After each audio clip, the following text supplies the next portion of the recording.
네, 여러분 반갑습니다.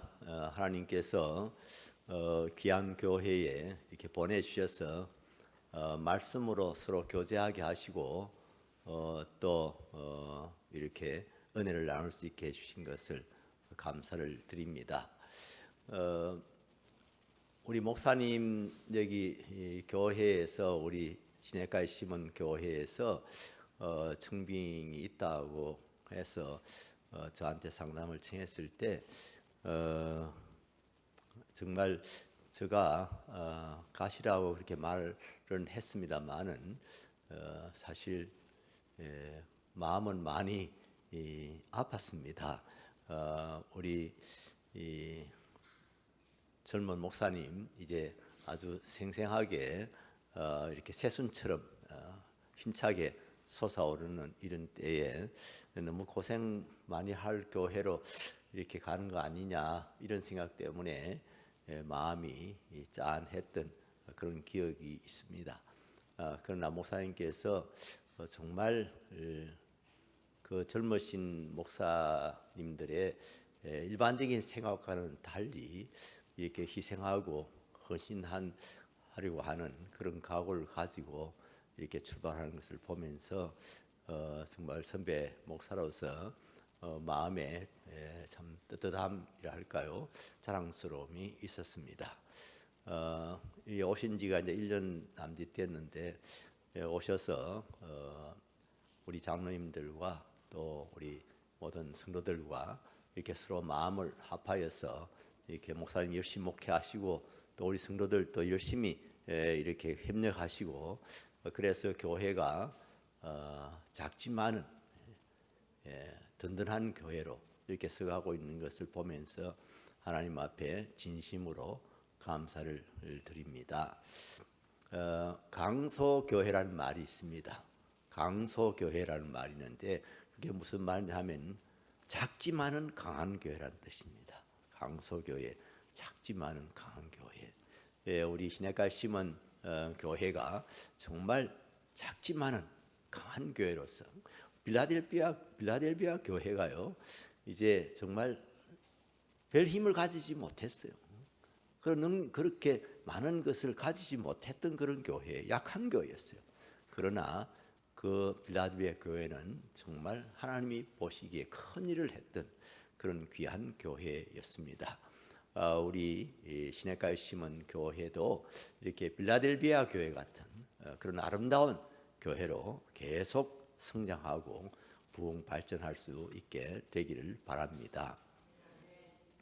오늘 설교 제목은 제가 말씀드리려고 하는 말씀의 주제입니다. 그래서 여러분들이 다 잊어버릴 수밖에 없지요.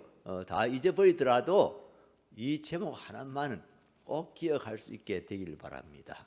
신앙생활은 감사생활이라고 하는 이 말은 여러분의 마음속에 깊이 새겨져 있게 되기를 바라고요. 문득문득 이 말을 기억하면서 여러분 자신들의 신앙을 돌아볼 수 있게 되기를 바랍니다. 우리 기독교는 은혜의 종교입니다. 명상의 종교가 아니고 계시의 종교입니다. 우리가 명상해서 하나님을 찾아가는 종교가 아니라 하나님께서 계시하심으로써 자신을 드러내심으로써 우리를 찾아오신 종교가 바로 기독교입니다. 우리 기독교는요 금욕과 고행의 종교가 아닙니다. 금욕하고 고행하고 그래서 어떤 신의 경지에 이르려고 하는 그런 종교가 아닙니다. 우리 종교는 사랑의 종교고요. 그야말로 친교의 종교입니다. 하나님과 사랑을 나누고 이웃들과 우리 교우들과 함께 사랑을 나누고 이 사랑 가운데서 서로 교제하는 그런 이제 따뜻함이 있는 종교가 바로 우리 기독교입니다. 그리고 우리 기독교는 율법 종교가 아닙니다. 율법의 종교가 아니라 그야말로 은혜의 종교입니다. 우리가 율법을 지켜 행해야 하지만 율법을 지켜 행함으로 구원을 받는 그런 이제 종교가 아닙니다. 그렇게 해서 구원받으려고 하면 한 사람도 구원받을 사람이 없습니다. 우리는 이미 다 영적으로 죽었던 사람들 아닙니까? 영적으로 죽은 사람이 어떻게 자기를 구원한 일을 할 수가 있겠습니까? 어떻게 하나님의 말씀, 하나님의 율법의 말씀을 제대로 다 순종하고 지켜나갈 수가 있겠습니까? 하나님이 그것을 아시기 때문에 우리를 은혜로 구원해 주신 것입니다. 은혜의 종교로 예수 그리스도를 이 땅에 보내주셨고 예수 그리스도의 십자가를 통해서 교회를 세우신 것입니다. 예수 그리스도의 십자가의 보혈이 있고 예수 그리스도의 십자가의 희생이 있기 때문에 우리가 살게 된 것이고 우리가 모든 생명의 풍성함을 누리게 되어진 것입니다. 그야말로 기독교는 은혜의 종교입니다. 그렇기 때문에 말 그대로요, 은혜의 종교이기 때문에 우리 신앙생활은 바로 감사생활이다. 하나님의 은혜를 발견하고 그 은혜에 감사하는 것이 우리의 신앙생활이다 하는 겁니다. 자신의 믿음을 평가할 때도요, 내가 정말 요즘 신앙생활 제대로 하고 있나, 내가 참 믿음이 있나, 이런 자신을 체크해 볼 때도요, 내 마음에 얼마나 감사가 있나 하는 것을 체크해 보시면 됩니다. 나의 삶 가운데서 내가 얼마나 감사하는 삶을 살고 있나, 내 말에서 얼마나 감사하는 그런 이제 말들이 많나, 하나님에 대해서나 이웃에 대해서나 감사하는 그런 것들이 어떻게 이루어지고 있나 하는 것을 체크해 보시면은요, 우리의 믿음이 어떤가 하는 것을 스스로 판단해 볼 수가 있겠습니다. 물론 우리가 남의 믿음을 판단해서는 또 안 되지만은 나 자신도 그렇지만 다른 사람을 볼 때도 저분은 정말 믿음이 좋은 분이야. 그렇게 할 수 있는 기준이 뭡니까? 그 기준은요, 물론 11조도 잘하고 기도도 열심히 하고 주일 예배도 잘 드리고 뭐 이런 것도 기준이 될 수 있겠지만은 제일 제가 생각하는 제일 본질적인 기준은요, 제일 중요한 기준은 감사합니다. 하나님 앞에 감사할 줄 아는 사람, 그런 사람들이 참 믿음의 사람이라는 것입니다. 우리가 하나님의 은혜를 알고 이것을 찬양하고 이것을 감사하고 하는 것이 예배입니다. 구원의 은혜, 또 우리에게 우리의 생활 가운데서 모든 필요를 채우시고 우리에게 항상 풍성한 것으로 채우시는 그 하나님의 은혜를 우리가 발견하고 그 은혜를 우리가 찬송하고 이제 정말 찬양하는 것입니다. 고린도전서 15장 10절 말씀에 보면은요, 고린도전서 15장 10절 말씀에 보면은 나의 나 된 것은 하나님의 은혜로 된 것이니 하는 말씀이 있습니다. 나의 나 된 것은 하나님의 은혜다. 내가 구원받은 것, 내가 사도가 된 것, 내가 또 사도가 되어서 이렇게 봉사할 수 있는 것, 수고할 수 있는 것, 이것이 다 하나님의 은혜다. 그렇게 바울 사도는 고백하고 있습니다. 정말 제가 은퇴할 때요, 은퇴식 할 때 제가 이 말씀을 제가 고백했습니다. 내가 한평생 이제 봉사한다고 목회한다고 이렇게 했지만은 그러나 나의 나 된 것은 하나님의 은혜입니다. 내가 수고한다고 했지만은 그 모든 수고도 다 하나님의 은혜입니다. 하나님의 은혜 없이 우리가 어떤 수고를 할 수가 있어요? 하나님께 은혜 받아야 되고 하나님께 받은 은혜가 있어야 이것이 흘러가는 것 아니에요. 그게 우리 사역 아닙니까? 그러니까 우리가 구원받은 것도 내가 정말 목사가 된 것도 다 하나님의 은혜인데요. 그리고 우리가 살아가는 것도 우리가 목사로서 장로로서 집사 군사님으로서 이렇게 성도로서 정말 주를 섬기고 교회를 섬기고 이웃을 섬길 수 있는 이 모든 것이 다 하나님의 은혜 가운데 되는 것입니다. 그래서 우리가 은혜 생활 열심히 잘해야 됩니다. 하나님께 은혜 잘 받아야 우리가 감사함으로 또 더 많은 은혜를 받고 그리고 이제 그 은혜를 또 이렇게 우리 형제자매들과 함께 나누는 것이지요. 제가 우리의 죄가 뭔가, 어떤 것이 죄인가, 이런 것을 저 나름대로 이렇게 참 공부를 해봤다 할까요? 이렇게 좀 성경을 보면서 어떤 것이 죄냐, 어떤 것이 죄냐 했을 때 첫 번째로 말할 수 있는 것이 우리가 하나님의 말씀에 순종하지 않는 것이, 하나님의 법에 순종하지 않는 것이 죄지요. 하나님께서 이렇게 해라 했는데도 안 하는 거, 이렇게 하지 말라 했는데 또 그걸 하는 거, 이런 것들이 다 죄지요. 우리가 주로 죄하면 그런 식으로 많이 그런 죄만 많이 생각해 왔지요. 그 다음에는 이제 착하게 살지 않고 악하게 사는 것, 선을 행하지 않고 악을 행하는 것, 이런 것이 죄지요. 이 도덕적인 범죄이지요.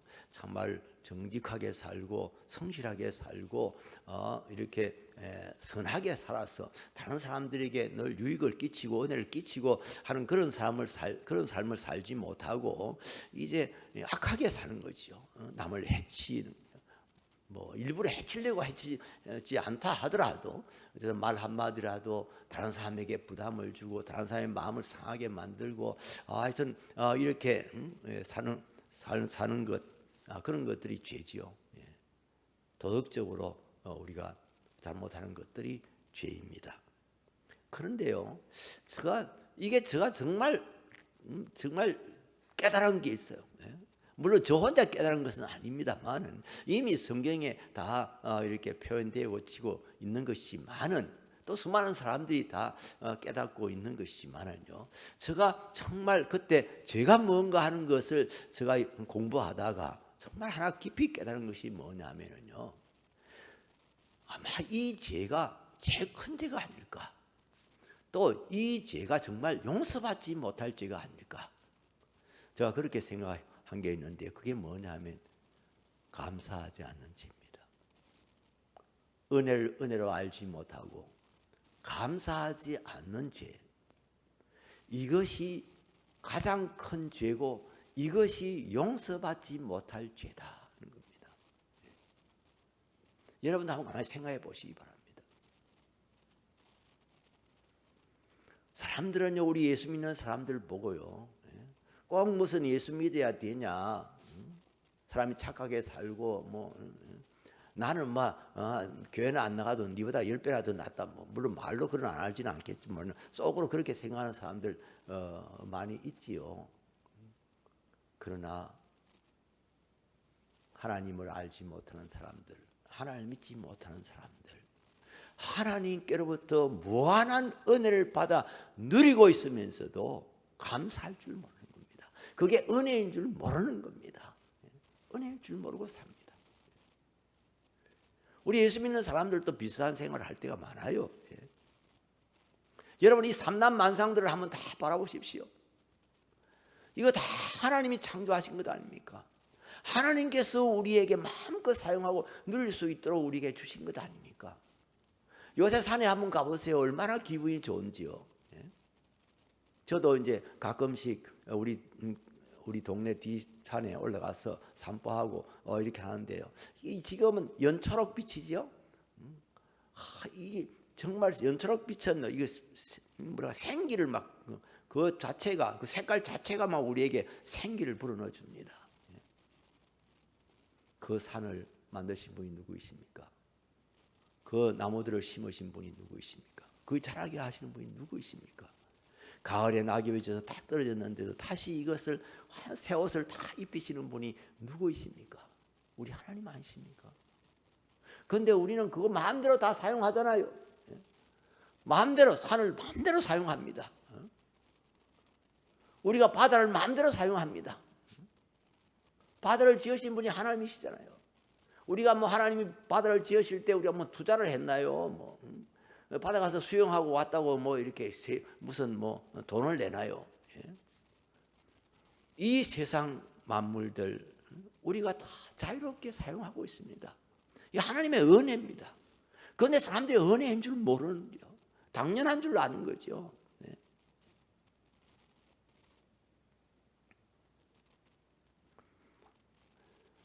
시편에 보면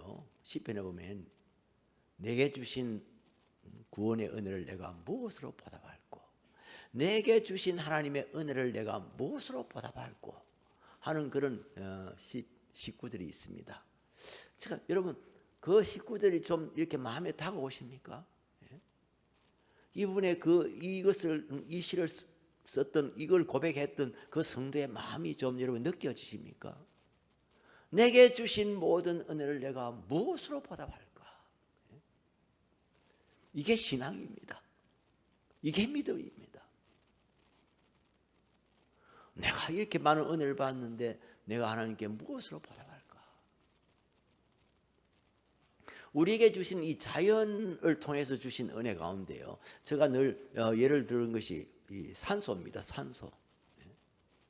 이 산소는요, 우리 사람의 우리 이 육체적인 생명을 유지하는데 아주 정말 절대 필요 불가하기란 것입니다.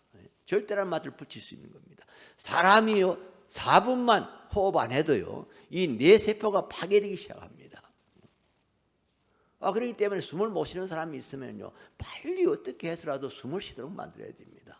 그래서 우리가 인공호흡법을 이렇게 배우고 막 그러지 않습니까? 숨을 쉬도록 만들어야 돼요. 4분만 지나가면은 뇌세포가 파괴되기 시작하고 좀 더 가면 이제 많은 뇌 손상을 입게 되어서요. 그리고 그냥 두면은 그냥 바로 죽는 거죠. 하나님께서요 다른 것들을 우리에게 주실 때는요 어느 정도 우리가 노력해서 그것을 취하도록 그렇게 하셨습니다. 하나님께서 공짜로 다 주시면서도 그래도 우리가 최소한 또 뭔가를 조금 노력해서 그것을 얻고 누릴 수 있도록 그렇게 하세요. 왜 그러시냐 하면은요 우리를 골탕 먹이기 위해서 하시는 게 아니에요. 우리를 사람답게 살도록 만드시기 위해서 하나님이 그러시는 거예요. 그냥 가만히 있어도 다 이렇게 하면 그 사람이 되겠어요? 그래도 하나님의 형상으로 창조된 사람들인데 그래도 뭔가 노력을 하고 목표를 세우고 뭔가 창조적인 그런 생활을 하고 기쁨을 누리고 그렇게 하라고 어느 정도 농사를 지어야 이렇게 정말 먹을 수 있고 또 뭐 직업 생활 열심히 해야 또 이렇게 생계를 유지하고 이럴 수 있도록 하는 것은 모든 것 다 하나님께서 주신 것이지만은 그래도 그 가치를 알도록 하기 위해서 또 사람답게 살도록 하시기 위해서 하나님께서 조금이라도 노력을 하도록 그렇게 만드시고 계시는데요. 아무 노력 없이 얻을 수 있는 게 있습니다. 그게 산소입니다. 이거는 무진장으로 공급합니다. 이건 부족함이 없도록 그냥 숨만 쉬면 살도록 코만 벌렁거리면 살도록. 왜냐하면 이것은 생명에 직결되어져 있기 때문이에요. 생명에 직결되어 있는 것은 하나님께서 그냥 무진장으로 공급을 하시는 겁니다. 이렇게 하나님께서 이 자연 세계를 통해서 우리에게 주시는 은혜가 얼마나 큰지 다 헤아릴 수가 없습니다. 이 송경민 씨가 그 작사 작곡한 이 내가 누려왔던 모든 것들이, 내가 지나왔던 모든 시간이, 내가 걸어왔던 모든 순간이 당연한 것 아니라 은혜였어. 이 가스펠 여러분 가끔씩 부르시죠? 지금도 부를 수 있습니까? 그럼 한번 불러볼까요?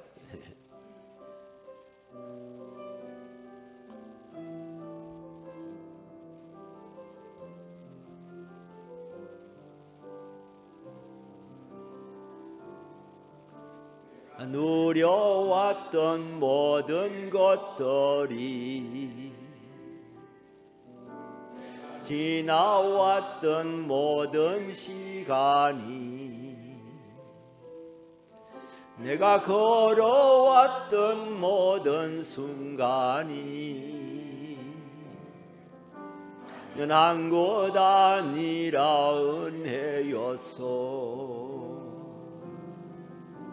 아침 해가 뜨고 저녁에 노을, 봄의 꽃향기와 가을의 열매, 변하는 계절의 모든 순간이 변한 것 아니라 은혜였어. 모든 것이 은혜, 은혜,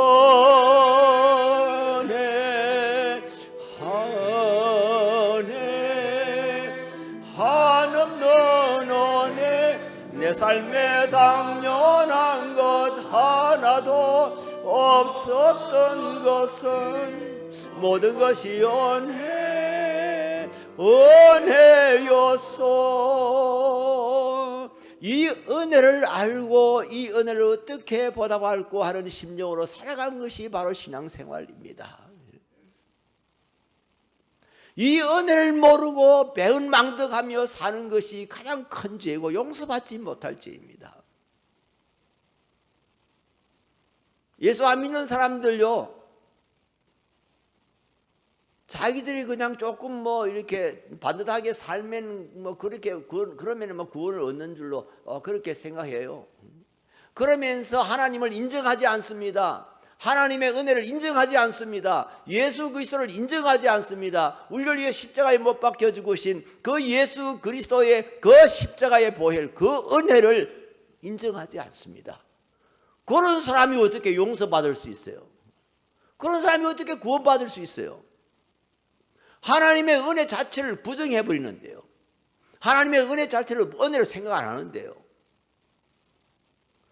제가 그래서 이 감사하지 않는 죄가 큰 죄고 이 끝까지 감사하지 않는 것이 이게 이제 배은망덕이 용서받지 못할 죄구나. 제가 그것을 깨닫게 되어진 겁니다. 사람도요, 배은망덕하는 사람을 사람 취급 안 합니다.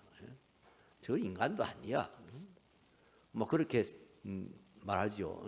많은 은혜를 베풀었는데 오히려 그걸 역으로 갚는 사람들이 있잖아요. 그런 사람들은 아이고 저건 인간 아니야. 뭐 이렇게 말하는 경우가 있어요.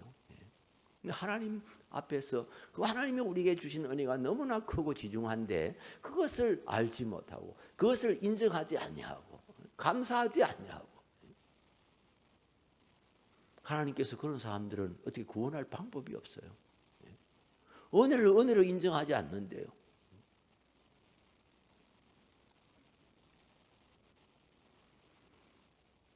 여러분 정말 하나님의 은혜를 늘 발견할 수 있게 되길 바랍니다.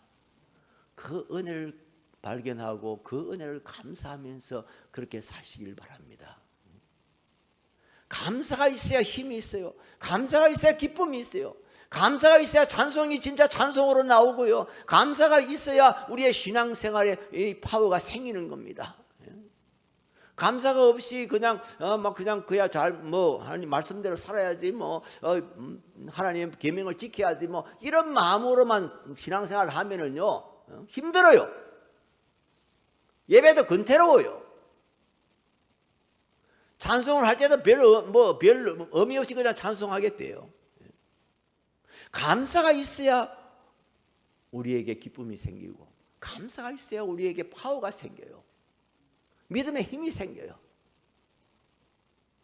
우리가 예배를 할 수 있는 그런 마음이 이 감사에서부터 솟아나오는 거예요.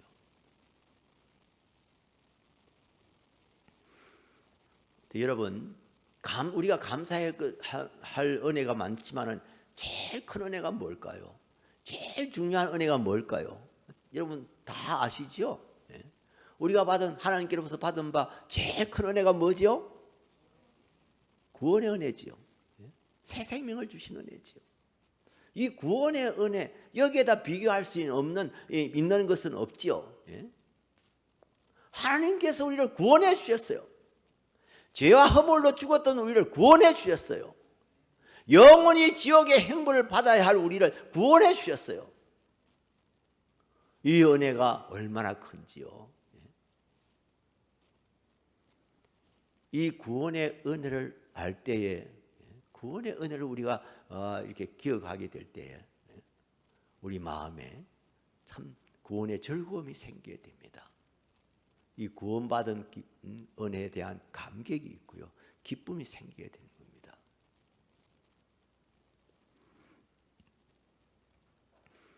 우리가 구원의 은혜 이럴 때요. 그 은혜를 다 이렇게 세세하게 말씀하려고 하면은 정말 끝이 없지요. 이 성경 전체가 다 우리에게 베푸신 하나님의 구원의 은혜에 대한 그런 말씀들이니까요. 미리 우리에게 은혜 베푸시기를 언약하시고 예언하시고 그것을 성취하시고 또 믿는 자에게 그 결과를 누리게 하시고 이런 것들이 다 구원에 속한 것이니까요. 그런데 오늘 저녁에는 제가 이 구원의 은혜에 대해서 한 3가지 정도만 중요한 거 여러분 잘 기억하기 좋으시라고요. 그렇게 말씀을 드리려고 합니다. 첫째는요, 구원의 은혜 첫째는 사죄의 은혜입니다. 우리 죄를 용서해 주신 은혜입니다. 용서함을 받은 은혜입니다. 죄사함 받은 은혜입니다. 이 용서함을 받고 우리가 회개하고 용서함을 받는 것은요, 그야말로 하나님의 보좌로, 은혜의 보좌로 나아가는 대문이 활짝 열리는 것과 마찬가지입니다. 하나님의 은혜의 보좌가 앞에 있는데, 저 높은 곳에 있는데 대문이 닫혀 있습니다. 그런데 이 대문을 여는 열쇠가 뭐냐 하면요, 용서받는 겁니다. 하나님께서 우리를 용서해 주시는 겁니다. 우리가 회개하면 하나님 우리 죄를 용서해 주십니다. 용서해 주십니다. 이 은혜가 얼마나 큰 은혜인지, 얼마나 감사한 은혜인지. 우리같이 죄 많은 사람들, 하나님께서 우리가 회개하면, 우리가 잘못했다고 그러면 하나님 용서해 주신다고요. 용서해 주시면 하나님과의 관계가 딱 회복됩니다. 이사야서 59장 2절 말씀, 이사야서 59장 2절 말씀 우리 같이 한번 읽어보겠습니다. 오직 너희 죄악이 너희와 너희 하나님 사이를 갈라놓았고 너희 죄가 그의 얼굴을 가리어서 너희에게서 듣지 않으시게 함이라. 무엇이 하나님과 우리 사이를 갈라놓았다고요? 죄가요. 우리의 죄가 하나님과 우리 사이를 갈라놓았어요. 관계를 끊어지게 만들었어요. 우리가 영적으로 죽었다고 하는 것은 하나님과의 관계가 끊어졌다는 거예요. 그런데 우리가 회개하고 하나님께 용서받음으로써 관계가 회복되어지는 거죠. 관계가 완전히 회복되어지는 거죠. 이 아들과 아버지의 관계, 딸과 아버지의 관계, 이게 딱 회복이 되는 거예요. 어떤 아들이 그 집에서 뭐 큰 잘못을 저질렀어요. 그래서 아버지 오면 어쩌지? 아버지 오면 막 또 막 내가 정말 엄청 벌을 받을 건데 막 이래서 막 아버지 오시는 게 무서워. 오늘 저녁에 아버지 안 왔으면 좋겠다. 막 이런 생각. 그런데 진짜 아버지가 오셨어요. 그래서 아버지 집에 오시자 말자 아버지한테 가서 아버지 제가 이만큼 저만큼 해서 제가 잘못했어요. 정말 용서해 주세요. 다시는 그래 안 할게요. 아버지가 미리 아들이 미리 와서 자기가 잘못한 걸 이렇게 고백을 하니까 아버지가 기특하단 말이에요. 아이고 너 참 그래 사람이 그래야 되지. 됐다. 그래 내 용서해 줄게. 아빠가 용서해 준다. 그러면은요 모든 두려움은 딱 사라져요. 아버지의 관계가 딱 사랑의 관계로 딱 회복되어져요. 딱 원위치가 되는 거예요. 용서의 은혜. 우리가 죄를 많이 지었지만은 우리가 회개하면 하나님께서 용서해 주세요.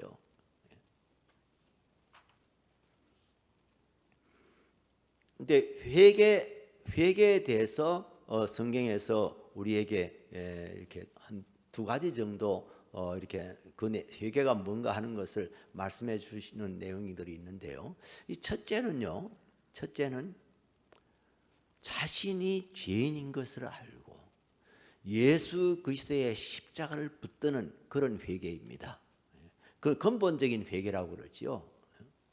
내가 주인 노릇하고 내 마음대로 살던 사람이 예수님을 주님으로 모시고 구주로 모시고 주 예수 그리스도의 십자가를 붙드는 그런 믿음을 가지게 될 때, 그 고백을 하게 될 때 그것을 가르쳐서 회심한다 그래요. 그것도 회개인데 그 말을 좀 구별하기 위해서 회심이라고 그래요. conversion이라고 그래요, 영어로는.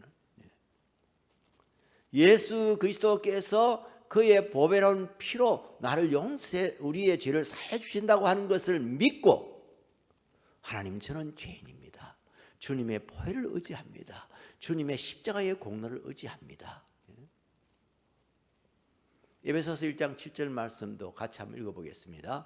우리는 그리스도 안에서 그의 은혜의 풍성함을 따라 그의 피로 말미암아 속량 곧 죄사함을 받았느니라. 아멘.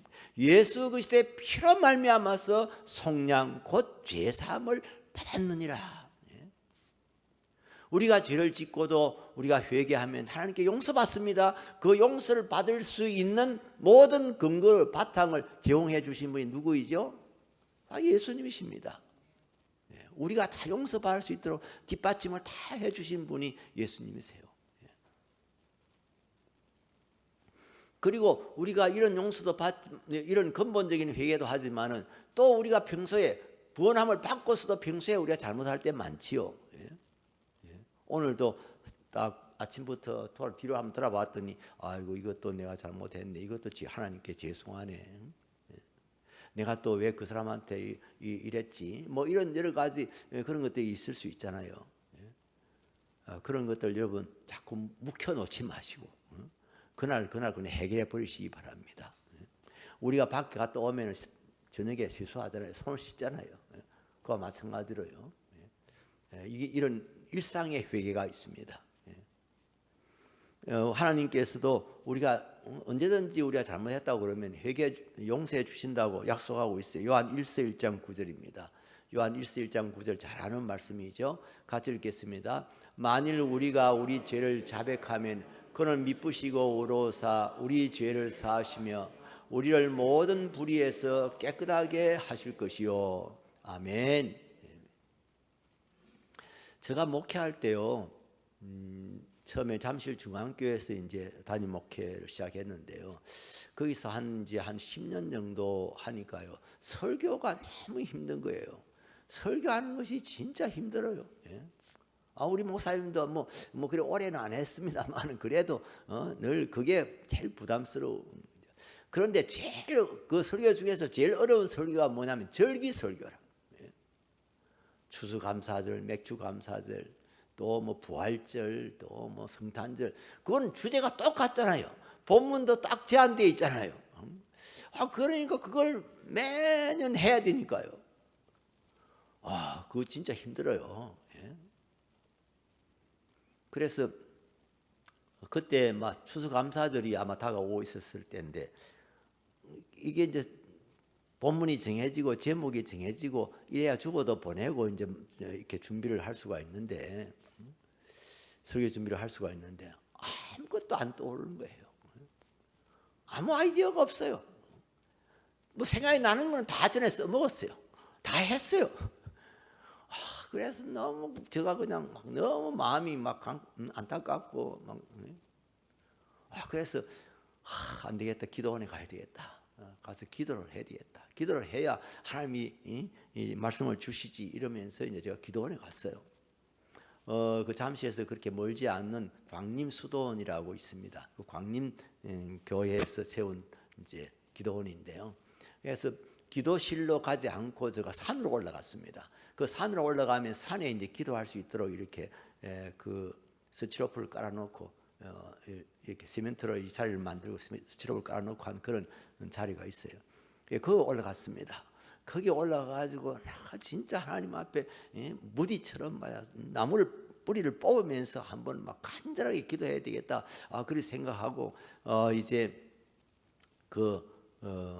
기도의 자리에 앉아서 앞에 보니까 조그마한 나무가 하나 내가 한 잡아 당기면 뽑힐 만한 그런 게 하나 보여서 그걸 거머쥐고는요. 제가 진짜 있는 소리는 다 내서 고함을 지르면서 기도를 했습니다. 하나님 말씀을 주시옵소서. 말씀을 주시옵소서.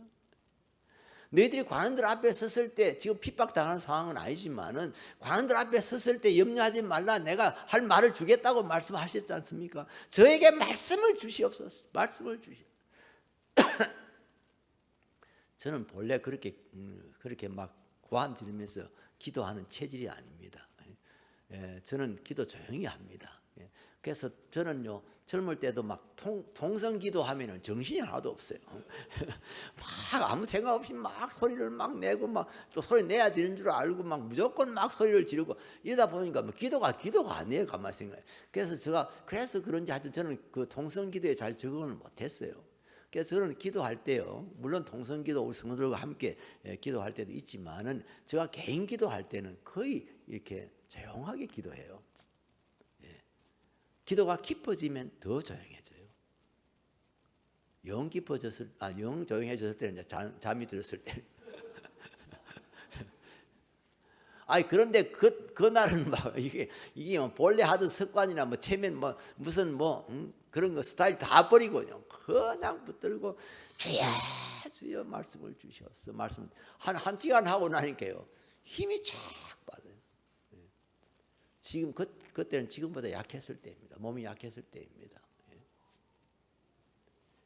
뭐 우리 배우사님은 이렇게 이식 수술까지 하셨습니다만 저도 그 당시에 만성 신장염을 앓고 있을 때입니다. 그래서 막 소리 지르고 막 이러니까 검사에 힘이 빠지더라고요. 그냥 힘이 없으니까 그냥 그 다음에는 가만히 앉아 있었죠. 그냥 조용히 앉아 있었습니다. 그런데 그때 제 마음에 하나님의 음성이 들리시는 거예요. 정주채, 너 나에게 용서 많이 받았지? 제 용서 많이 받았지?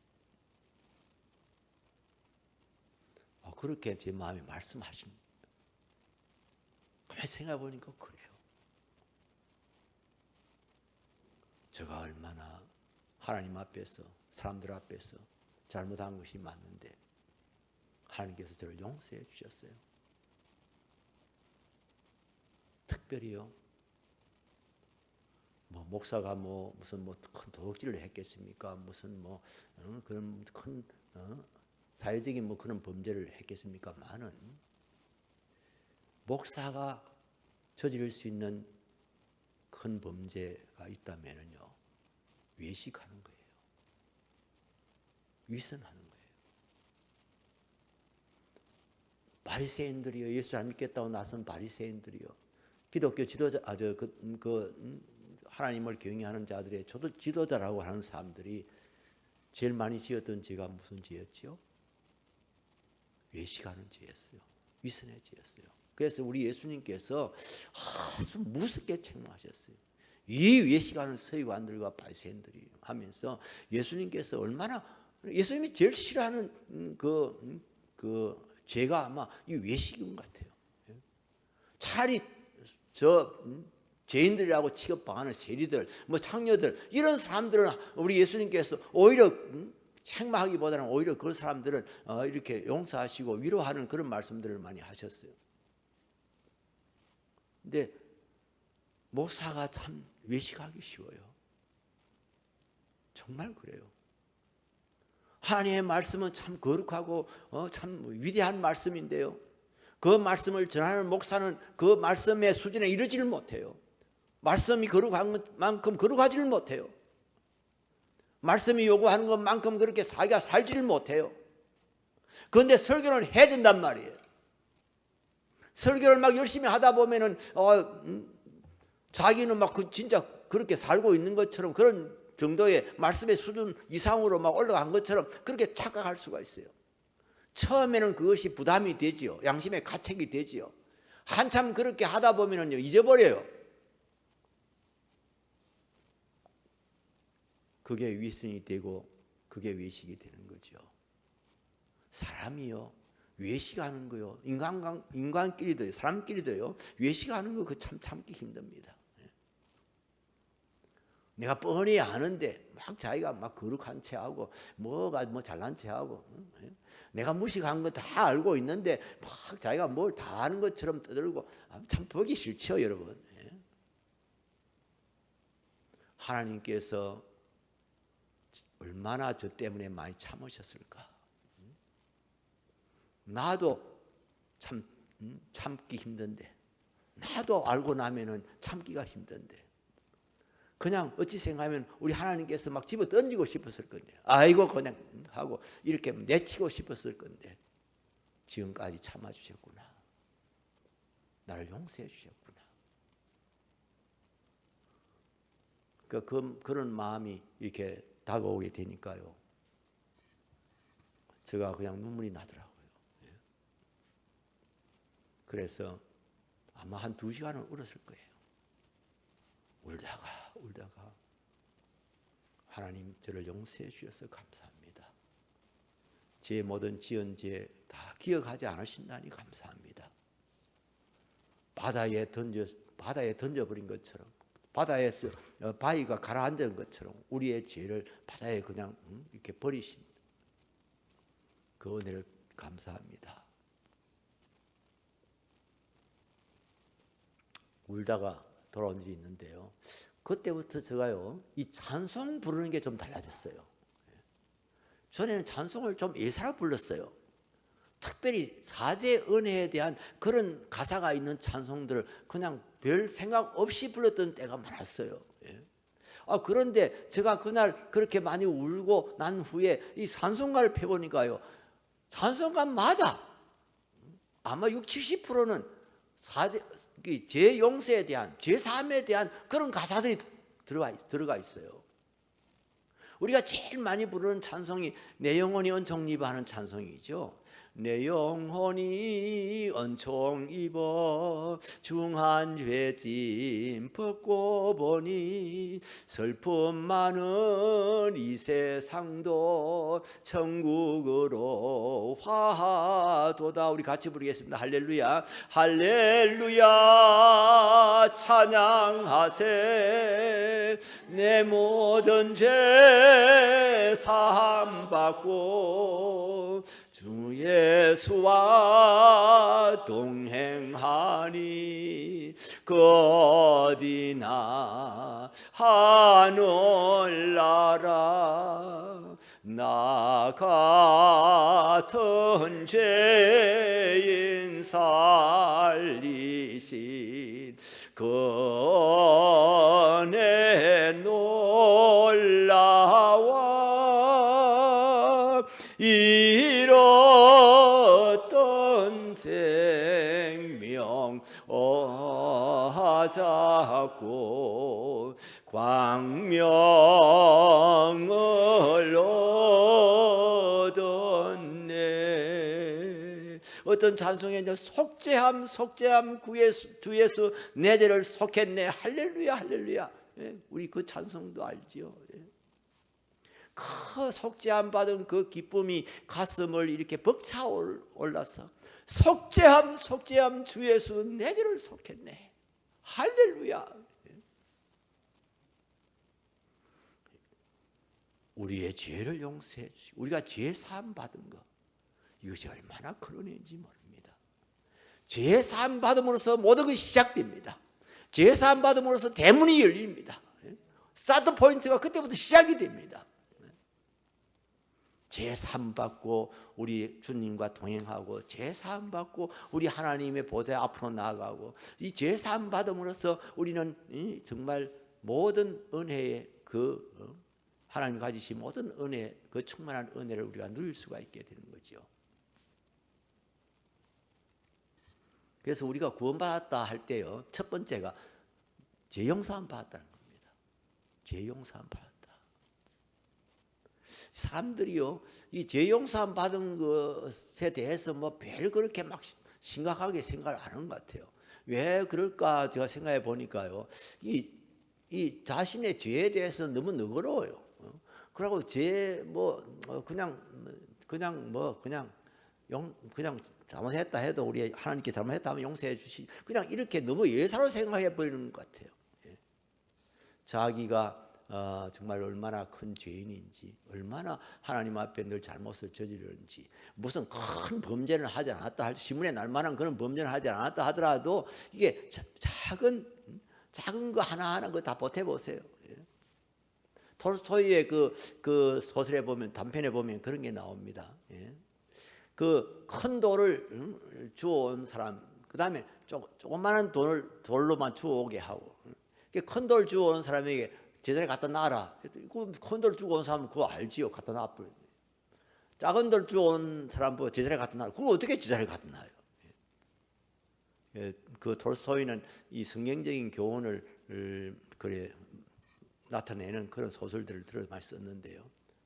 이것도 우리가 이렇게 작은 죄들, 돌멩이를 모으듯이 작은 죄들, 이건 해결하기 쉽지 않아요.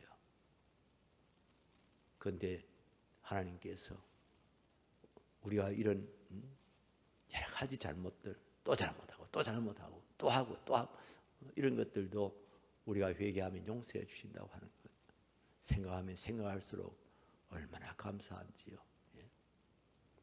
우리가 새해, 새날 그런 말만 쓰잖아요. 새해가 됐다. 여러분 새해가 됐다고 뭐가 바뀌었어요? 태양이 바뀌었어요? 교체됐어요? 아니 그럼 지구가 교체됐어요? 내가 싹 달라졌어요 완전히? 그런데 무슨 새날이에요? 왜 새해예요? 하나님의 용서가 있기 때문이에요. 하나님의 용서가 있기 때문에 나에게 새날이 있고 하나님의 용서가 있기 때문에 우리에게 새해가 있는 거예요. 이것을 발견한 사람이 어거스틴입니다.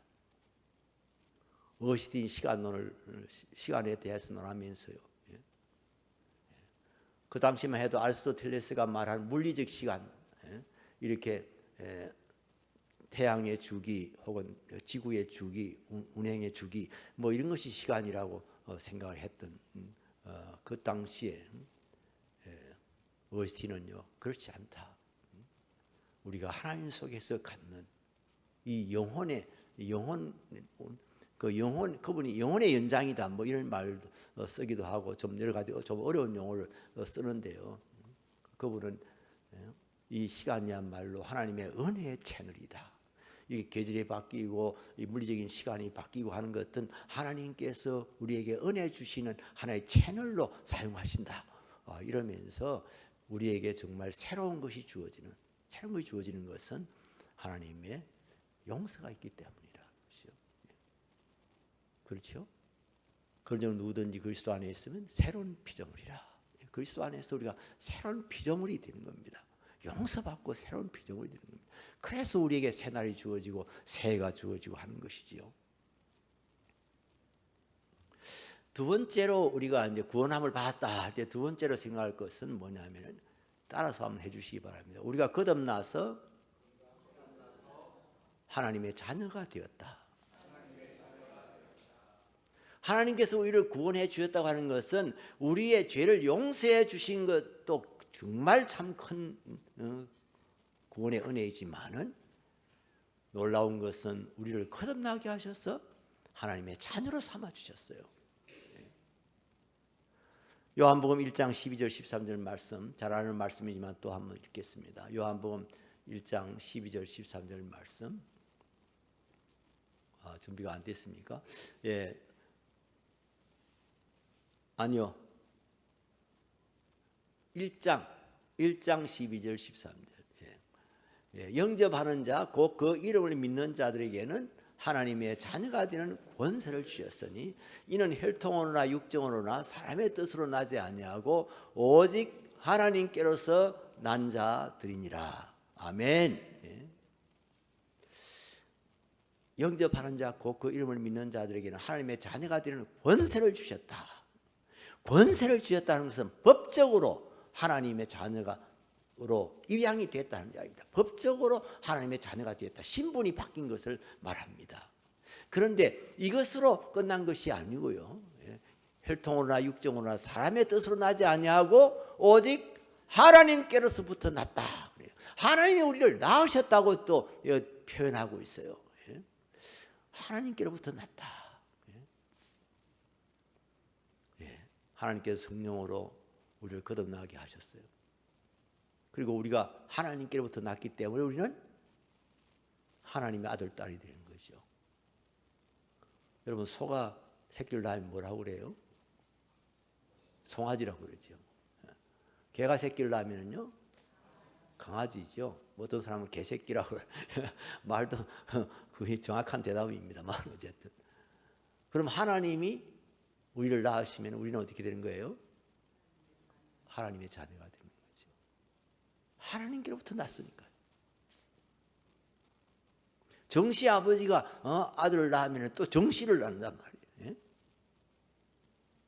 하나님께서 우리를 낳으셨기 때문에 우리는 하나님의 자녀인 겁니다.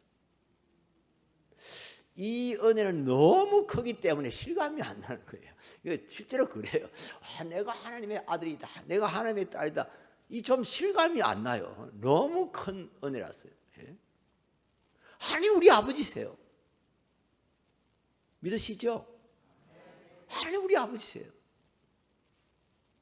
하나님이 우리 아버지신데 우리가 얼마나 든든한 백을 가지고 있습니까?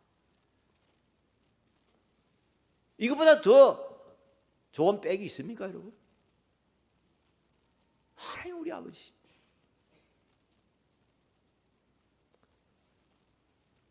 그런데 이걸 제대로 실감을 못하다 보니까 우리 교인들이 신앙생활 하면서 막 근심걱정에 빠지고 우울증에 빠지고 뭐 막 그래서 뭐 어쩔 줄 모르고 뭐 내가 죽어버릴까 막 이런 생각도 하고 이런 일들이 들어 있습니다. 예. 왜 그럴까요? 하나님의 아버지신 것을 잊어버리고 있다는 겁니다. 말로는 입으로는 그냥 아버지 아버지 막 이렇게 하면서도 제가 그래 가만히 보니까 우리 교인들 가만히 보니까요, 별일이 없을 때는요, 뭐 별 어려움이 없고 뭐 그냥 순탄하고 이럴 때는요, 아버지 아버지 하는 걸 잘해요. 하나님 아버지 아버지 하나님 막 이러면서 그냥 아버지하고 되게 친한 것처럼 막 그걸 샀는데 그런데 무슨 별일이 생기면은 무슨 하나님하고 어절을 한 것처럼요. 그러니까 모든 문제는 자기가 다 해결해야 되고 자기가 다 짊어져야 되고 막 이런 것처럼 그냥 어쩌죠 이러면서 근심하고 걱정하고 그러다 보니 잠을 못 자고 우울증에 걸리고 막 이러는 거예요. 예? 하나님 아버지신데. 그래서 제가 그런 분들에게 그렇게 이야기해요. 산에 가라고 산에. 뭐 산에 가면 그 좋은 공기도 마시고 또 이렇게 햇볕도 쬐고 그게 직접적으로 도움이 됩니다. 우울증에요. 그런데 제가 산에 가라는 것은 그걸 위해서만이 아니라요. 저 좀 높은 산에 사람들 저 별로 없는 그런 높은 산에 올라가서 하나님 아버지를 100번만 부르다가 오느라. 하나님 아버지, 아버지, 하나님 아버지, 하나님 아버지. 100번만 부르게 오면 우울증이 확 도망가 버리고. 제가 어제도 샘물교회 어제 그제군요. 샘물 호스피스라는 곳에 가서 제가 설교를 한 적이 있는데요. 거기 그 중요한 직책을 맡고 있는 분이 우리 집사님이십니다. 이분이 그 법대를 나와가지고 고시를 몇 번 했는데 계속 떨어졌어요. 그러니까 뭐 아이고 고시는 막 떨어져서 안 되겠고 먹고 살아야 되니까 일단은 은행이라도 들어가자 이래서 은행에 들어갔어요. 은행에서는 아주 뛰어난 이제 은행원이 된 거지요. 그런데 우울증에 걸렸어요. 뭐 때문에 이유가 뭔지는 잘 모르지만 하여튼 우울증에 걸렸어요. 그래가지고 늘 그냥 죽고 싶은 생각밖에 안 드는 겁니다. 그래서 부인이요, 그 부인이 그냥 남편이요 창문가만 가도 벌벌 뜨는 겁니다. 막 가슴이 벌렁벌렁. 그래서 창문에다가 막 심지어 그걸 그 테이프를 다 붙여놓고요. 혹시라도 그럴 정도로 심했어요.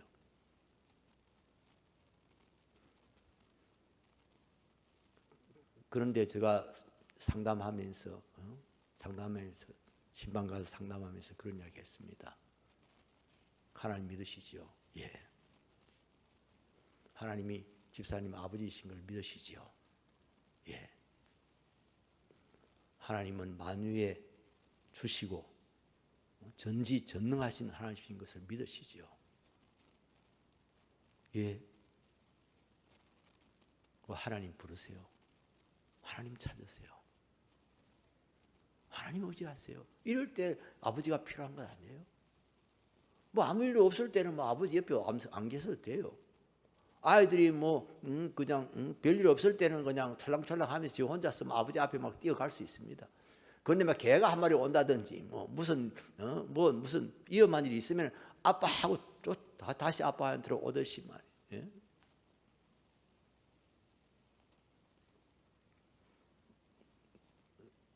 그리고 이제 그분이 조금 이제 좀 좋아졌을 때, 제 상담 때문에만 좋아진 건 아닙니다만 하여튼 치료도 받고 이렇게 좋아졌을 때 제가 그때 제가 기아 대책이라고 하는 그, 그 복지단체에 제가 이사로 있었는데 거기다가 취직을 시켰어요. 그 돈 버는 것도 중요하지만은 좀 월급 이 뭐랄까 이 복지재단의 그 직원들은 월급이 참 적어요. 은행 같은 데 하고 한 반밖에 안 될 거예요. 그래도 이게 봉사하는 정말 사랑으로 봉사하는 그런 의미가 있으니까 돈 월급에 너무 집착하지 말고 이런 데 가서 일을 해라 해가지고 제가 취직을 시켜주는데요. 얼마나 일을 잘하는지, 얼마나 일을 잘하는지. 거기 가서 정말 가난한 사람들을 돕고 뭐 소녀 가장들을 돕고 뭐 이러하는 일을 다 이제 사무적으로 또 실제적으로 막 뒷받침하고 이렇게 하다 보니까 남을 도우는 일을 열심히 하다 보니까 그냥 아주 건강해졌어요. 얼마 안 있었어요. 그래서 그러다가 어떻게 하여튼 하다가 그 미랄 복지재단의 회장을 하시던 분이 샘물 호스피스의 책임을 맡아서 오시게 됐어요.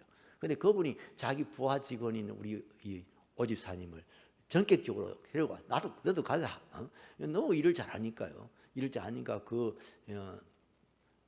샘물 호스피스의 회장으로 오면서 그 친구를 데려와서 거기서 같이 일을 해요. 제가 그 친구를 보면서도 참 그때를 생각하면 참 그런 위기에 들어가는 그런 우울증이라는 질병에 시달리는 그런 사람이 다시 회복되었다는 것이 너무나 기쁘고 감사하고 보람되고 우리가 어려운 일 생기시면은요 하나님께 맡기세요. 아버지께 맡기세요. 여기 부산 삼일교회예요. 부산 삼일교회에 어떤 권사님이 계셨는데 지금같이 그 건물 새로 저 건물도 오래됐습니다만 하여튼 그 건물 짓기 전에 삼일교회 짓기 전에 그 옛날 건물이 있을 때 그 이 권사님이 바로 교회당 바로 뒤에 주택을 가지고 있었어요. 그 주택을 가지고 있었는데 하루는 그 아이들이 다 나가고 그 권사님이 집에서 뭘 하다가 불을 냈어요. 그래요. 갑자기 막 불이 막 확 붙었는데 이 권사님 어째야 돼? 갑자기 당황하니까 뭘 어째야 될지는 모르겠어요. 그런데 지금도 있는지 모르겠어요. 바로 삼일교회 앞에 그 소방서가 있습니다. 바로 앞에 옆에 그 소방서가 있는데 그 소방서에 누가 연락을 했는지 아니면은 뭐 연기가 오는 것을 누가 봤는지 막 소방대원들이 막 갑자기 쫓아온 거예요. 쫓아와가지고 이제 이 사람들이 이제 그 진화를 했는데요. 와서 들어가니까 막 이 할머니가 뭐 바가지 같은 걸 하나 들고 막 위로 올라갔다 내려왔다가 막 이러면서 뭐라고 주렁주렁 하고 막 이 사람 막 그래서 그 소방대원들이 할머니 나오세요. 여기 딱 서가 있어요. 가만히 서가 있으세요. 우리한테 오히려 걸지니까요. 여기 딱 서요. 우리가 끌 테니까 여기 가만히 서 있으세요. 그런데 서서 막 계속 권사님이 뭐라 하는 겁니다. 옆에서 들어보니까 그러더래요. 알아서 하있어요. 하나님 알아서 하있어요. 하나님 알아서 하있어요. 자기가 뭐 어쩌겠어요. 하나님 알아서. 자기가 어쩔 수 없을 때 그걸 자기가 꼭 해결해야 될 것처럼 자기가 해결해야 될 것처럼 또 할 수 있을 것처럼 그렇게 고민하고 절망하고 낙담하고 우울증에 빠지고 그러지 마시라고요. 그냥 하나님 알아서 하십시오. 하나님 알아서 하십시오. 우리가 뭐 어쩔 수가 없을 때. 제가 목회하다가도요. 하여튼 도저히 이거는 어째 볼 수가 없어. 그럼 하나님 저 이제 손 뗍니다. 제가 하나님하고 좀 이렇게 약간 하나님 저 손 뗍니다. 하나님 알아서 하세요. 하나님께 맡깁니다.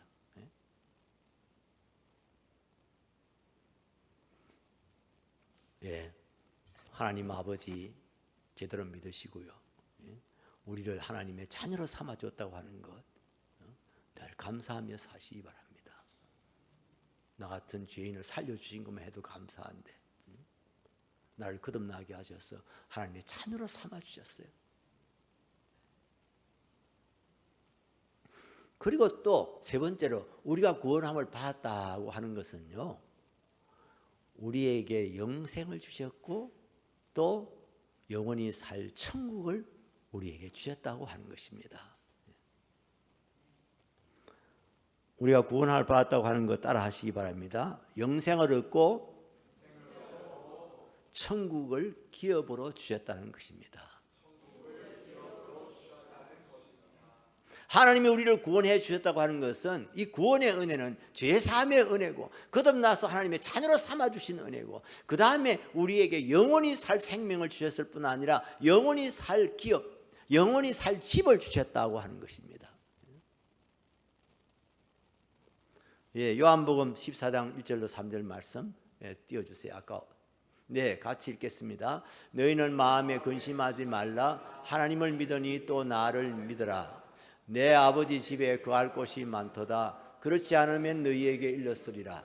내가 너희를 위하여 거처를 예배하러 가노니 가서 너희를 위하여 거처를 예배하면 내가 다시 와서 너희를 내게로 영접하여 나 있는 곳에 너희도 있게 하리라. 아멘. 우리 예수님께서 아주 확실하고 분명하게 말씀해 주셨어요. 내가 너희를 위해서 거처를 예배하러 간다. 거처가 예비되면 내가 다시 와서 너희를 내게로 영접하여 나 있는 곳에 너희도 있게 하겠다. 나 있는 곳이 어디지요? 하나님 아버지 집이지요. 천국이지요. 나 있는 곳에 너희들도 있게 하겠다고 약속하셨어요. 우리 예수 믿는 사람들은 진짜 정말 든든해요. 언제나 든든해요. 하나님의 아버지가 계시니까 든든하지만 우리가 이 땅 떠나면 천국 갈 소망이 있잖아요. 그 소망 바라보면서 우리는 살잖아요. 소망 가운데서 우리는 기뻐하잖아요. 비록 이 땅에 어려움이 많고 힘든 일 많지만은 그러나 우리가 그 앞에서 낙담하지 않는 것은 우리에게 소망이 있기 때문입니다. 우리에게 소망을 주시는 하나님이 계시기 때문이에요. 저희 형님이, 큰형님이 지금 만 88세인데요. 이제 병이 아주 심하셔서 이제는 샘물 호스피스에다가 입원을 제가 시켜서 샘물 호스피스에 와 계십니다. 그런데 제가 갈 때마다 자꾸 약해지고 있는 것을 보게 돼요. 얼마 전에 갔을 때는 이렇게 찬송 부르면 좋아하고 그랬습니다. 또 소리는 안 나오지만 자신이 따라 부르시기도 하시고 일하셨는데 지난 수요일 날 제가 설교 하기 위해서 갔을 때 또 형님 그 병실에 들어갔는데 저를 아는지 모르는지 이제 의식이 오락가락 하는 거예요. 어찌 보면 아는 것 같기도 하고 어찌 보면 모르는 것 같기도 하고 찬송을 부르는데도 별 반응이 없고요. 그래도 제가 형님 손 붙들고 찬송했습니다. 형님도 좋아하시고 저도 좋아하는 찬송이 고요한 바다로 저 천국 향할 때 주 내게 순풍 주시니 참 감사합니다. 이 세상 고락간 주 뜻을 본받고 내 몸이 오지요 설 때 큰 믿음 주소서.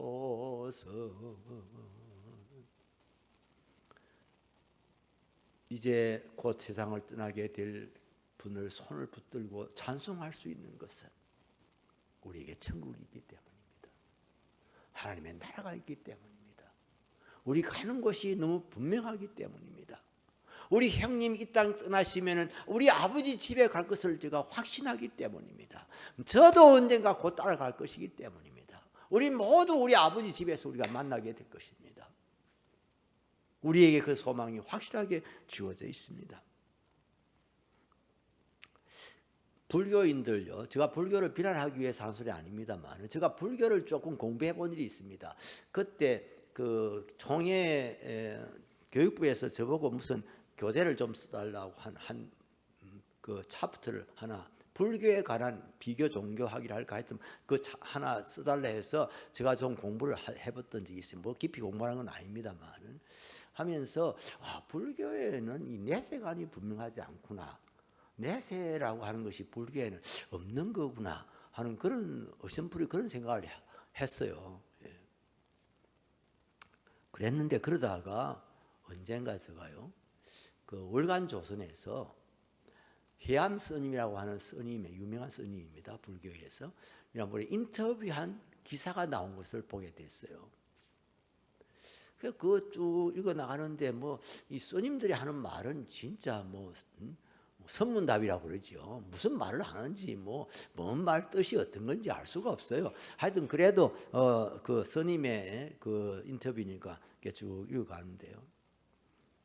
그 인터뷰가 언제 한 거냐면은요, 이 해암 스님이 수덕사, 저 충청도에 수덕사라고 하는 절이 있는데 그 절에 조실로 있을 때, 조실이라고 하는 것은 뭐 우리 말로 하면은 뭐 우리 기독교식으로 하면 원로 목사 뭐 은퇴 목사 뭐 아마 그런 직책일 것 같아요. 조실로 있을 때인데 100세 생일을 맞았어요.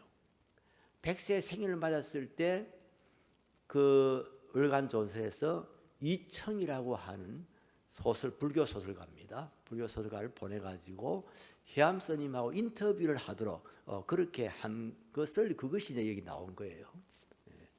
그분이 그 12세에 출가를 했고요. 거의 90년 동안 이제 도를 닦았던 이제 그런 아주 도가 높은 그런 스님으로 알려져 있던 그런 분입니다. 이분 인터뷰를 하는데 중간쯤 가니까요, 와, 하여튼 제가 깜짝 놀랐어요. 그래서 제가 그걸 그대로 그냥 카피를 하나 해놨어요. 그 카피된 게 지금 제가 그걸 여러분들 소개해드리려고 하는 겁니다. 이청 씨가 여러 가지 이제 질문을 하다가 이제 아주 현실적인 질문을 한 거죠. 스님 100세신데 아직 건강하셔서 더 오래 사시겠습니다만, 실제로는 101세 별세했다고 합니다. 사시겠습니다만은 그래도 100세가 됐으니까 아마 빨리 이 세상을 떠났을 것인데, 그렇게 우리보다는 빨리 떠나실 것 같은데, 스님 이 세상 떠나면 어디로 가십니까? 대답이 그래요. 글쎄, 그게 문제라. 온 곳을 모르니 갈 곳을 누가 아나. 그러니까 이청 씨가 놀랐어요.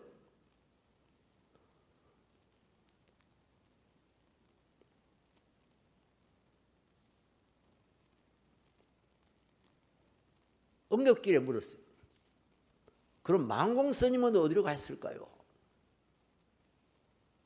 망공 스님은 그 해암 스님이 아마 선배고 또 스승이었던 것 같아요. 망공 여러분 한번 찾아보시면 유명한 분이십니다. 스님.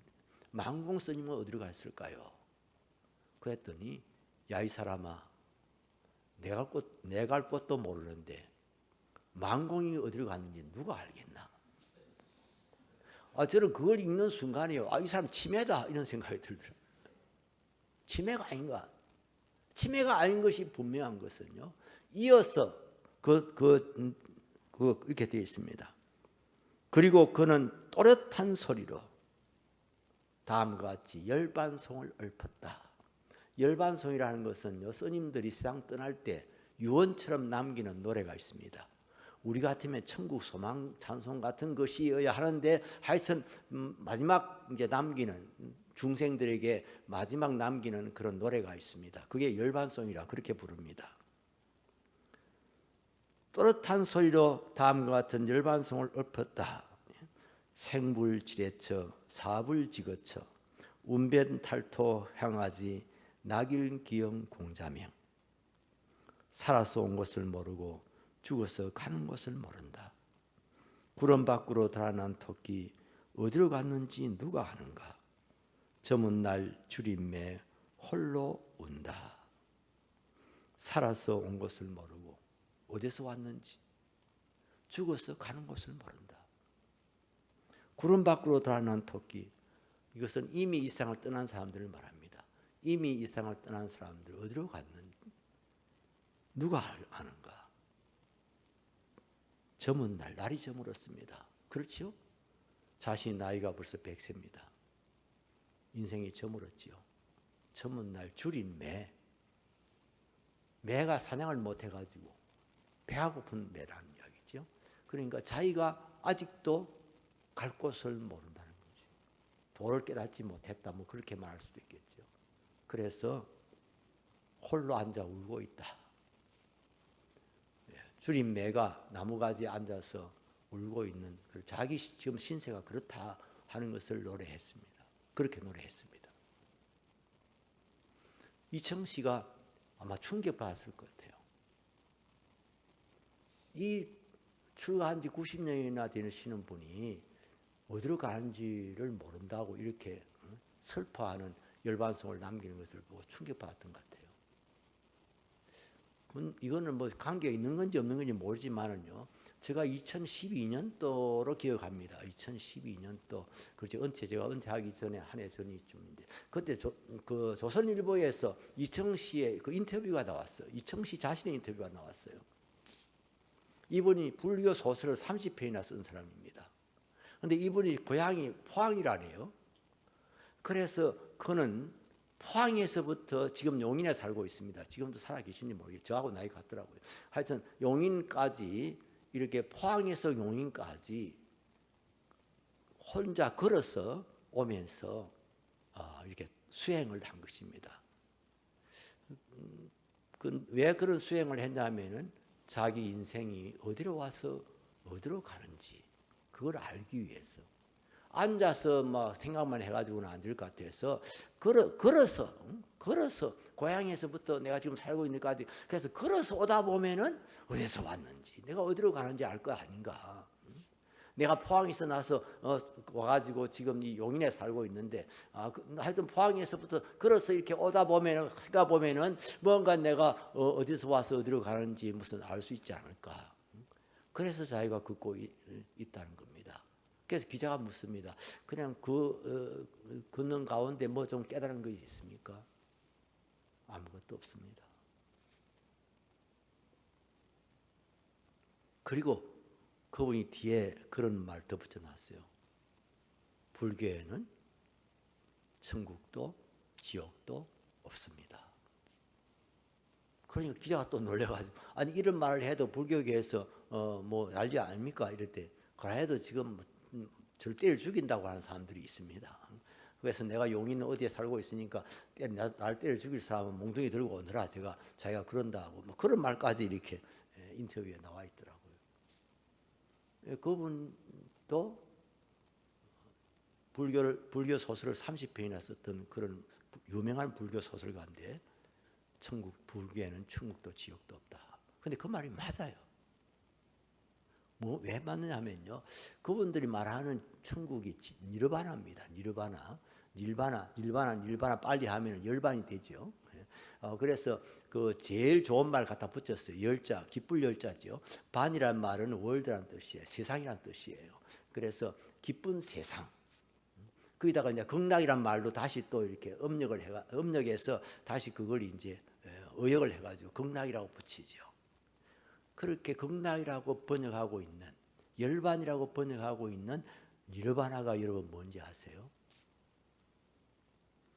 이게 우파니샤드 철학에 나오는 제로를 말합니다. 제로를 말합니다. 아라비아 숫자는요, 하나, 둘, 셋, 넷, 다섯, 여섯 하는 아라비아 숫자는 아라비아 사람들이 만들었다. 뭐 그래서 아라비아 숫자다. 뭐 이렇게 이야기를 한다는데요. 이 제로를 만든 사람들, 제로를 발견한 사람들은 우파니샤드 철학입니다. 우파니샤드 철학이 인류 최고의 철학이라고 그러는데, 그게 바로 힌두교의 모체입니다. 거기서부터 힌두교가 나오게 된 겁니다. 그래서 힌두교, 불교는 이 니르바나, 열반에 들어간다. 우리가 죽으면 열반에 들어간다. 이렇게 계속 윤회에서 환생을 하다가 이제 진짜 여기서 해탈하면은 그 다음에 이제 열반에 들어간다는 이야기예요. 근데 그 열반이 제로를 말합니다. nothing입니다. 아무것도 없는 무념무상의 세계입니다. 그래서 불교인이 죽으면은, 불교 스님들이 돌아가시면은 뭐라고 그러죠? 혹시 아세요? 입적했다. 혹은 인멸했다. 전에는 일멸했다는 말을 많이 썼어요. 근데 지금은 입적했다. 이 멸이나 적이나 다 같은 말이에요. 적막강산할 때 적이 있잖아요. 아무것도 없는 적막강산. 적. 그래서 멸자는 그야말로 멸이죠. 그야말로 제로를 말하는 거죠. 그래서 제로에 들어간다는 겁니다. 해탈하면 그야말로 일반의 제로의 세계에 들어가는 겁니다. 그래서 그 불교는요, 이렇게 내세에 대해서 아주 불투명하다 할까요? 뭐가 뭔지 모르는 그냥 그런 세계예요. 그런데 우리 예수님께서는요, 아주 분명하게 말씀하셨어요. 성경은요, 우리가 어디에서 왔는지, 그리고 죽어서 어디로 가는지 분명하게 우리에게 말씀합니다. 구름 밖으로 달아난 토끼, 지금까지 이 땅 살다가 간 사람들, 세상 떠난 사람들 어디로 갔는지 우리는 다 압니다. 성경이 가르쳐주고 있지 않습니까? 그리스도 안에 있지 않은 사람들은 지옥으로 간 거죠. 그리스도 안에 있는 사람들은 천국으로 간 것이고, 우리는 삭풍이 있는 나무가지에 배고파 앉아서 우는 그런 새 같은 존재가 아닙니다. 그런 허무한 우리 인생이 아닙니다. 우리는 예수 그리스도로 말미암아서 이미 배부른 사람들입니다. 진리가 우리 안에 있습니다. 우리는 진리 안에서 감사하고 기뻐하며 살 수가 있습니다. 다시 처음으로 돌아갑니다. 다시 따라서 한번 해주시기 바랍니다. 신앙생활은 감사생활입니다.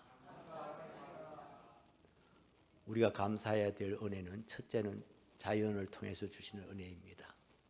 이 삼라만상, 이 하나님의 은혜로 충만해 있습니다.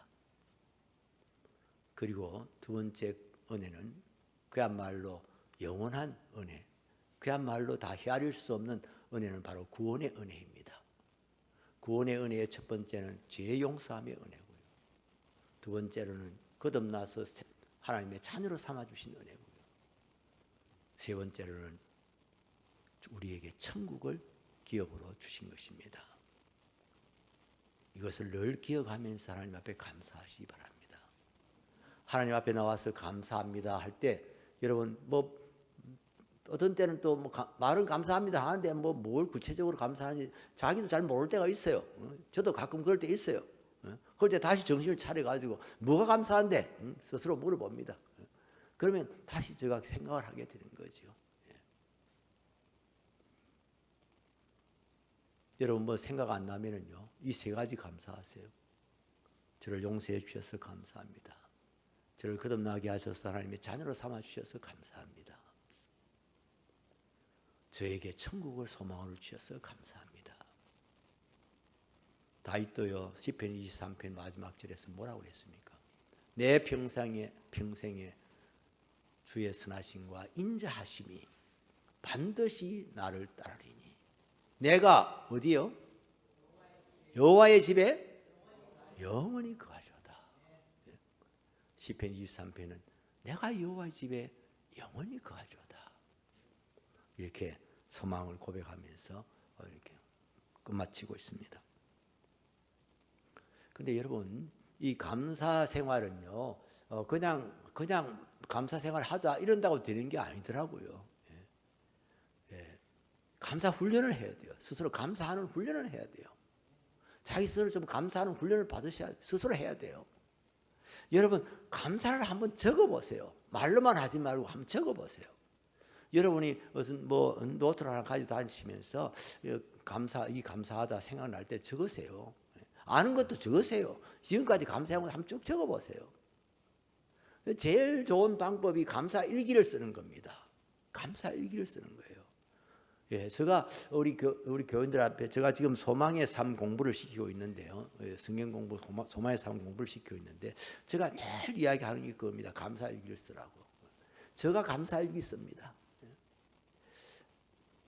처음에 쓸 때는요, 감사할 게 많아요. 막 20가지 쓰고 그랬어요. 10가지도 쓰고. 근데 요새는요 5가지 쓰려면 얼마나 힘들은지 모르겠어요. 예? 쉽지 않아요. 하나님의 은혜를 깨닫는 것이 그렇게 쉽지 않아요. 은혜를 알아야 감사할 것 아닙니까? 그 훈련을 하셔야 돼요. 감사하는 훈련을 하셔야 돼요. 감사합니다, 감사합니다 하는 그런 훈련을 하셔야 돼요. 꼭 할 게 없으면은요, 그냥 다 써먹었던 거, 그동안에 막 몇 번이나 썼던 거, 하나님 죄를 용서해 주셔서 감사합니다. 나를 거듭나게 하셔서 하나님의 자녀 삼아 주셔서 감사합니다. 나에게 천국 소망 주셔서 감사합니다. 제가 그렇게 쓴다니까요. 막 그래서 5가지 이상 적는 걸 제가 목표를 하고 있거든요. 그러니까 아무 생각해도 오늘 목표를 5가지 적을 게 없으면은요, 그것도 써먹습니다.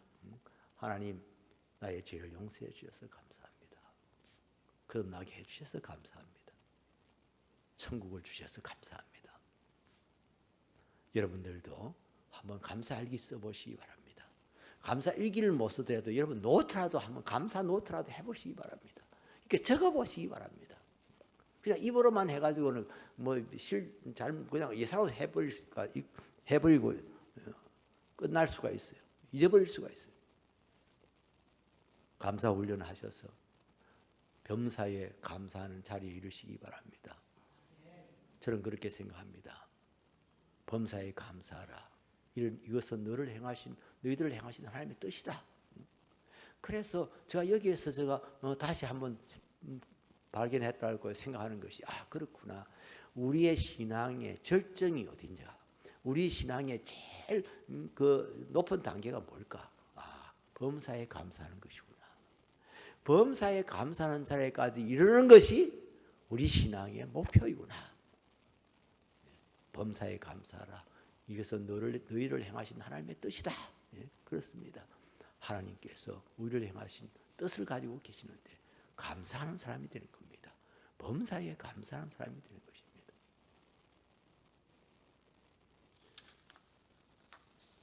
이 시간 목사님 나오실 때까지 여러분 조용히 들은 말씀을 한번 반추해 보시기 바랍니다.